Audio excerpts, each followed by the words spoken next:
NCERT class 10 का सबसे मजेदार chapter the book that saved the earth. और बहुत बार स्टूडेंट्स को कंफ्यूज कर देता है ये चैप्टर, लेकिन आज हम इसे एक फिल्म की तरह समझेंगे जहां पर थिंक टैंक का ईगो, नूडल की चालाकी और नर्सरी राइम जिसने इतिहास बदल दिया, सब कुछ समझेंगे इस पूरे के पूरे वीडियो लेक्चर में। और इसके इम्पोर्टेंट जो थीम्स हैं, इसके कैरेक्टर स्केचेस और पूरा का पूरा स्टोरी एक्सप्लेनेशन हम समझेंगे, ताकि आपको कोई भी डाउट जो है ना वो रहे ही ना। तो चलिए स्टार्ट करते हैं बिना देरी के। सबसे पहला कैरेक्टर है थिंक टैंक का, जो कि कह सकते हैं आप इसका प्रोटैगनिस्ट है। Think tank is the proud, arrogant and foolish leader of Mars. Mars का एक बहुत ही फुलिश लीडर, एरोगेंट है, प्राउड है, घमंड करता है, घमंडी बहुत है। He considers himself, अपने आप को कंसिडर करता है extremely intelligent but lacks basic understanding, लेकिन इसके पास basic understanding भी नहीं है, logical thinking तो है ही नहीं।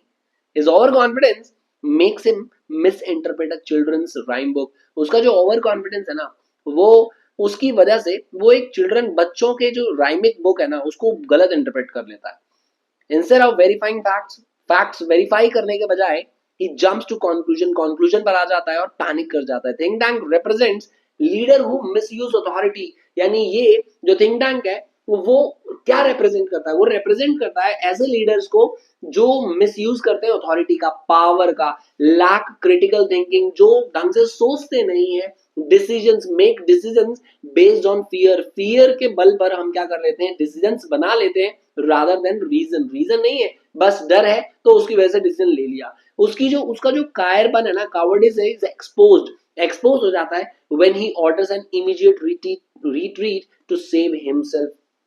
कि वो इमीडिएट रिट्रीट करता है कि भाई यहां से निकलो, अदरवाइज हम सभी क्या हो जाएंगे, फंस जाएंगे। Next is Noodle the clever assistant. ये असिस्टेंट होता है थिंक टैंक का। नूडल काफी इंटेलिजेंट होता है, ऑब्जर्वेंट होता है एंड प्रैक्टिकल भी। अनलाइक थिंक टैंक की तरह नहीं होता वो। ही थिंक्स लॉजिकली, वो लॉजिकली सोचता है एंड अंडरस्टैंड्स द सिचुएशन बेहतरीन तरीके से in comparison to Think tank.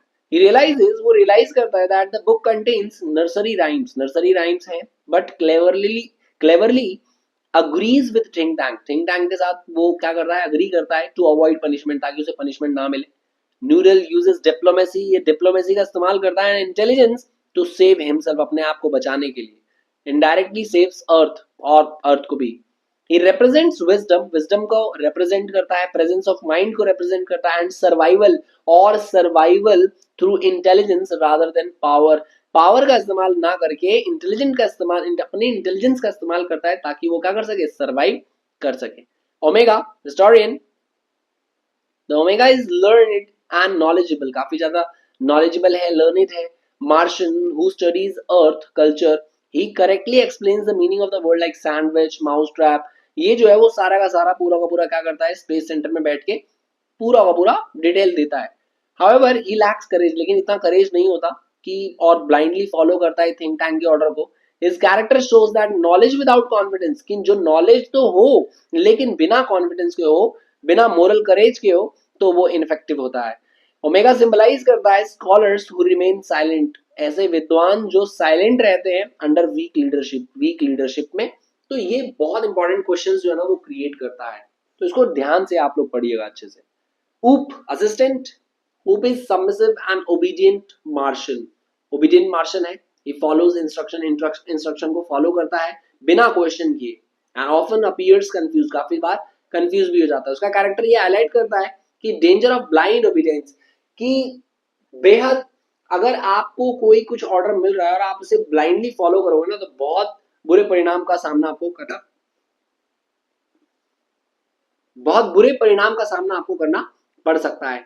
ऊप represents individuals who do not think independently, जो इंडिपेंडेंटली नहीं सोचते हैं, depend entirely on authority figures, जो सुप्रीम पर क्या करते हैं, पूरी तरह से डिपेंडेंट रहते हैं। Next is iota. Iota is inexperienced होता है, बहुत ज्यादा मासूम होता है। he misunderstands simple earth terms and exaggerate कर देता है their meanings को, adding to think tank's fear, और जिसकी वजह से think tank का जो डर है ना वो और ज्यादा बढ़ जाता है। his innocence and lack of exposure reflect how misinformation spreads when people lack proper understanding। जब लोगों को समझ नहीं होती है ना, तो जो misinformation है वो कितनी जल्दी से क्या होता है, फैलता है। आयोटा सिंबलाइज करता है कि immature minds that amplify confusion, की जो इमेच्योर माइंड्स हैं वो कंफ्यूजन को और ज्यादा बढ़ावा देते हैं।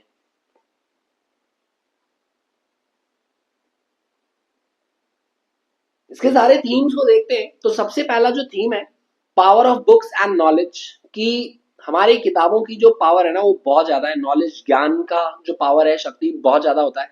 ये सेंट्रल थीम है कि life saving power of books, a simple nursery rhyme book जो है ना वो क्या करती है, मिसअंडरस्टूड बाय मार्शियंस, जो मार्शियंस हैं वो इसको मिसअंडरस्टैंड करते हैं, अर्थ को बचाता है फ्रॉम इन्वेजन, आक्रमण से। द प्ले एम्फेसाइजेस, ये प्ले जो है वो जोर डालता है, एम्फेसाइज करता है that books preserve culture, knowledge and wisdom, making them powerful tools against ignorance, यानी नादानी, अभिमानी, अभिमान में ऐसे चीजें जो है ना, तो ये सब हमें क्या करता है, बुक जो है इन सभी चीजों से हमें बचाता है। Ignorance versus intelligence, sorry.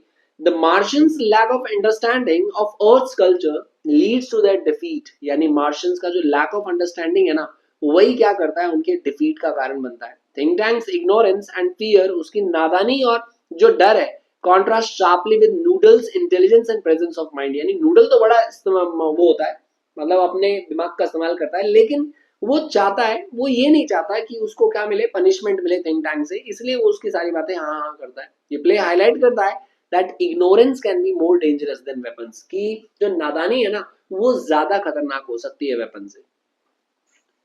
Next is arrogance and over confidence. Arrogance होना, ओवर कॉन्फिडेंट होना बहुत ज्यादा खतरा पैदा कर सकता है हमारे लिए, जैसा कि थिंक टैंक करता है। एरोगेंस जो है ना वो ब्लाइंड से हिम टू लॉजिक, यानी लॉजिक देखना ही नहीं देता है।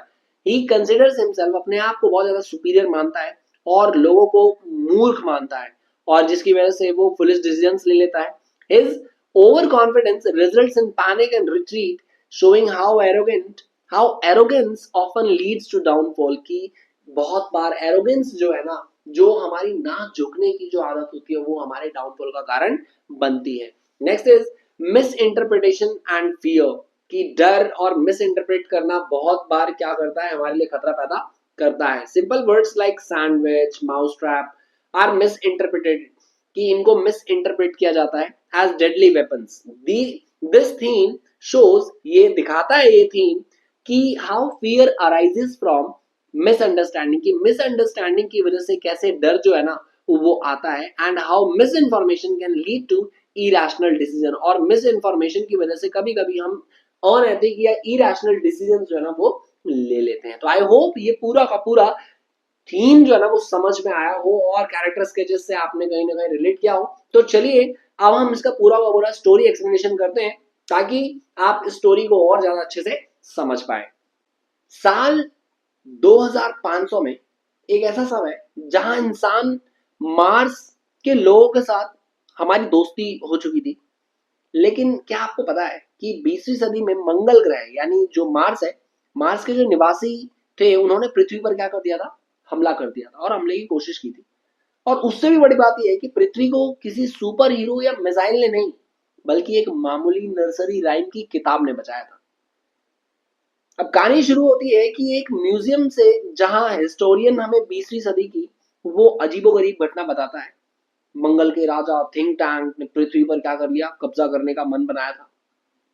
और वहीं पर उसको बताते हैं, थिंक टैंक से मिलाते हैं हमें, जो ये कौन है, मंगल ग्रह यानी मार्स का शासक जो रूलर है, इसका सिर एक विशाल अंडे जैसा होता है और इसे लगता है कि ये ब्रह्मांड का सबसे बुद्धिमान प्राणी है। कौन, थिंक टैंक।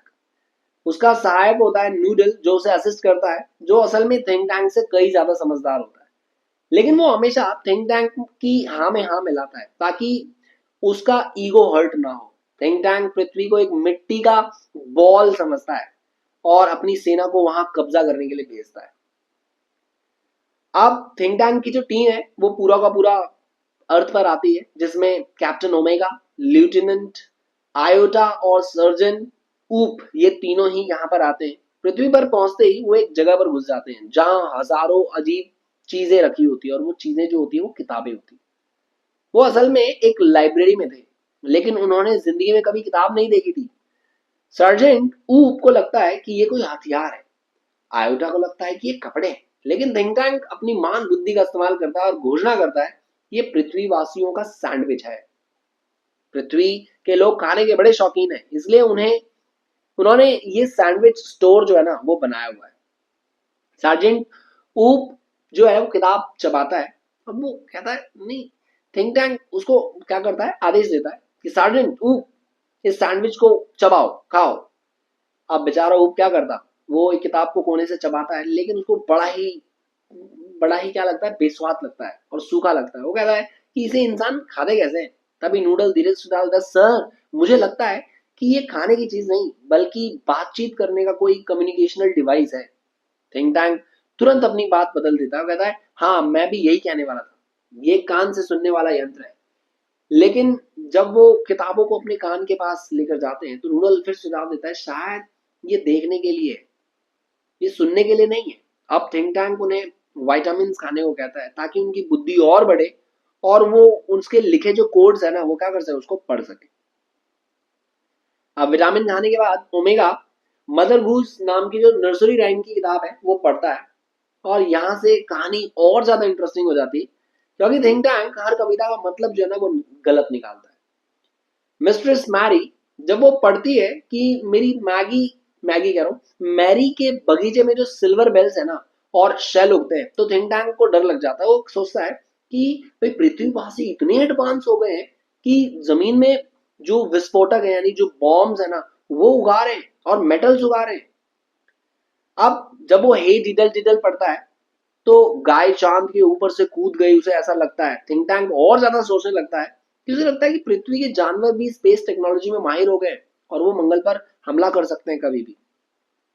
और किताब में जब वो हम्टी डम्टी की फोटो देखता है ना तो उसे लगता है कि ओ माय गॉड अब तो यहाँ से हमें निकलना पड़ेगा, क्योंकि मेरी फोटो जो है ना वो पृथ्वी वासियों के पास, जो अर्थवासी हैं, अर्थलिंग्स जो है उनके पास आ चुकी है और वो कभी भी हम पर हमला कर सकते हैं। वो घबरा कर चिल्लाता है इन्वेजन कैंसल्ड, यानी जो आक्रमण हमें करना है वो हम कैंसिल करेंगे और जल्दी से जल्दी वहां से निकलो।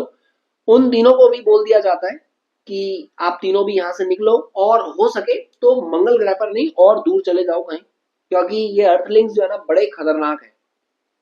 इस तरह से एक जो मामूली सी नर्सरी राइम की जो किताब है ना मदर गूस ने पूरी पृथ्वी को बचा लिया। 500 साल बाद इंसान और मार्शियंस अब दोस्त हैं। नूडल अब मंगल का एक समझदार शासक बन चुका है। इंसानों ने मंगल ग्रह पर एक लाइब्रेरी भी खोल दी है, लेकिन मजे की बात यह है कि आज भी मार्शियंस उसे किताब मदर गूस को पढ़ने की हिम्मत नहीं करते। तो आई होप ये पूरा का पूरा वीडियो लेसन जो है वो आपके समझ में आया हो और कोई भी डाउट जो है ना वो बचा ना हो। तो मिलते हैं हम लोग नेक्स्ट वीडियो में। Till then see you, bye bye and take care.